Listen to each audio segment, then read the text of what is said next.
அஸ்ஸலாமு அலைக்கும். Morning breakfast ரொம்ப யோசிக்காமல் இந்த மாதிரிலாம் ஈஸியாக நம்ம ரெடி பண்ணிக்கலாம். வீடியோவை ஸ்கிப் பண்ணாமல் பாருங்கள். புதுசாக பார்க்குறவங்க வீடியோ பிடிச்சிருந்தா சப்ஸ்கிரைப் பண்ணி லைக் பண்ணி ஷேர் பண்ணுங்கள். கடாயில் ஒரு 2 ஸ்பூன் அளவுக்கு ஆயிலும் சேர்த்துட்டு கடலப்பருப்பு, பெருஞ்சீரகம், கடுகு, ஜீரகம்லாம் சேர்த்து நல்லா பொரிஞ்சதுக்கப்புறம் பொடிசாக கட் பண்ணி வச்சுருக்க பூண்டும் சேர்த்து கொஞ்சமாக கருவேப்பிலையும் சேர்த்துட்டு வெங்காயம் நல்லா பொடிசாக கட் பண்ணி சேர்த்து வெங்காயம் நல்லா வதங்கணும்.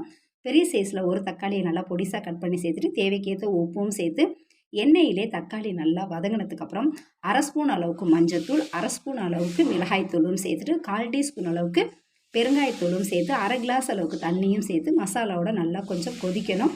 நல்லா கொதிச்சுக்கிட்டு இருக்கும்போதே குக்கரில் 2 உருளைக்கிழங்கை நல்லா வேக வச்சு குலைவாக மசித்து எடுத்து வச்சுருக்கேன்.